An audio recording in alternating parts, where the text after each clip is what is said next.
À ce qu'il paraît, si tu ne lâches pas un like à cette vidéo et que tu ne t'abonnes pas, demain ta maison va brûler et tu ne pourras rien y faire. Donc si j'étais toi, je prendrais pas de risque. Donc lâche un like et abonne-toi. Allez, sur ce, bonne vidéo.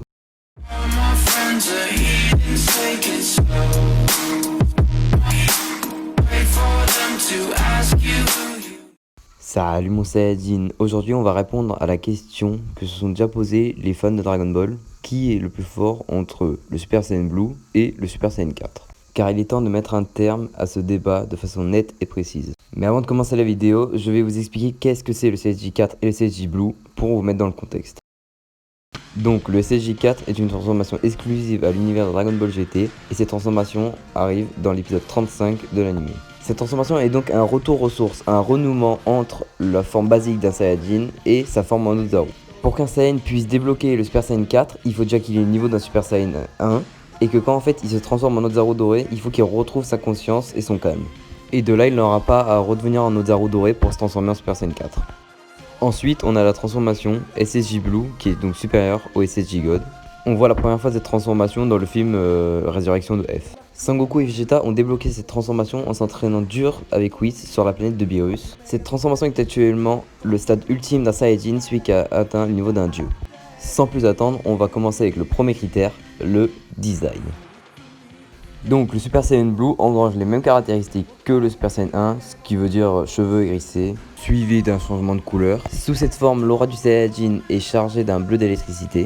Tout comme le SSJ God, le SSJ Blue affine le corps du Saiyan en question, mais le Super Saiyan Blue reste quand même plus musclé que le SSJ God. De son côté, le SSJ 4 est une transformation où les changements sont beaucoup plus marqués. La queue et le corps du Saiyajin se recouvrent d'une épaisse fourrure rouge, ainsi que les yeux, ils sont entourés de rouge. L'aura sous cette forme est de couleur dorée, cette transformation grandit le Saiyan en question, et sa musculature devient beaucoup plus impressionnante. Donc j'espère qu'on est bien d'accord qu'au niveau du design, c'est le SSJ 4 qui gagne au niveau du SSJ Blue.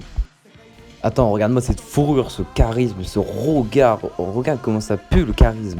En fait, le SSJ Blue, c'est juste un SSJ 1, mais en bleu en fait. Bah après, je critique, mais je trouve quand même cette transformation très belle, parce que franchement, ils se sont gavés sur cette transformation, mais au niveau du design, je pense qu'il n'y a rien à dire, le SSJ 4 est beaucoup plus beau que le SSJ Blue. Allez, c'est parti, on passe au prochain critère. Le second critère sera la puissance. Alors là, au niveau de la puissance du SSJ Blue, c'est plus de la rigolade, on passe vraiment à un niveau jamais atteint dans Dragon Ball. Cette transformation, en fait, envoie toute la puissance d'un dieu dans le corps d'un Saiyajin. Sous cette transformation, les capacités du Saiyajin sont gardées, mais elles sont décuplées. Mais en contrepartie, on ne peut pas sentir le ki de l'utilisateur, donc en fait, on ne sait pas vraiment à quel niveau le Super Saiyan Blue va.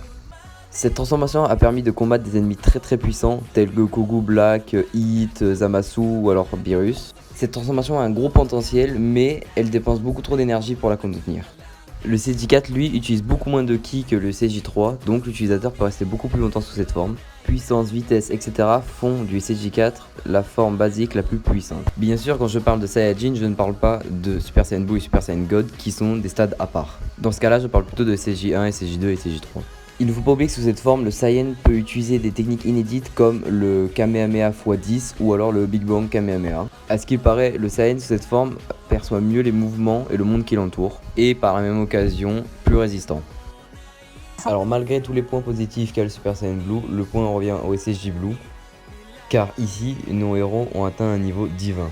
Et il est clair et net que le CJ4 lui n'a pas cette vision divine et superbe, malgré sa puissance. C'est comme ça qu'on se rend compte que dans Dragon Ball Super, même si on peut lui cracher dessus, le niveau a été vraiment mis très haut, même 10 crans au-dessus. Car on y affronte des dieux de la destruction et des magiciens du temps, et non je te vois venir, Guldo, ce n'est pas quelqu'un de puissant, ok?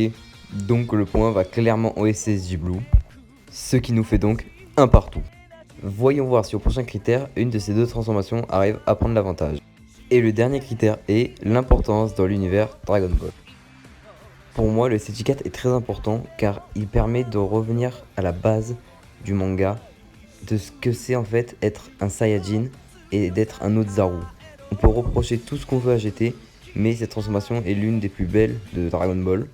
Le SSJ4 a réussi à raviver la flamme dans Dragon Ball de l'univers GT et surtout de voir Sangoku se battre sans voler son côté Ozaru, ça c'était vraiment incroyable. Le SSJ Blue, lui, représente plus un fantasme de fan. Qu'est-ce que ça donnerait si Goku devait se battre avec des dieux ou des personnages très puissants? Réponse, le SSJ Blue. Ce qui m'amène donc à dire que le vainqueur, c'est le SSJ4. Car j'en suis désolé, mais même si le SSJ Blue est plus puissant que le SSJ4, il a plus de points, car le SSJ4 est plus stylé, il a un meilleur design, et même au contexte d'apparition, tu vois plus d'émotion en regardant la scène du SSJ4 qu'en voyant la scène du SSJ Blue. Après, ce n'est que mon avis personnel, donc si tu veux me donner le tien en commentaire, je serais très content de le lire. Et merci d'avoir regardé la vidéo jusqu'à la fin. Ciao!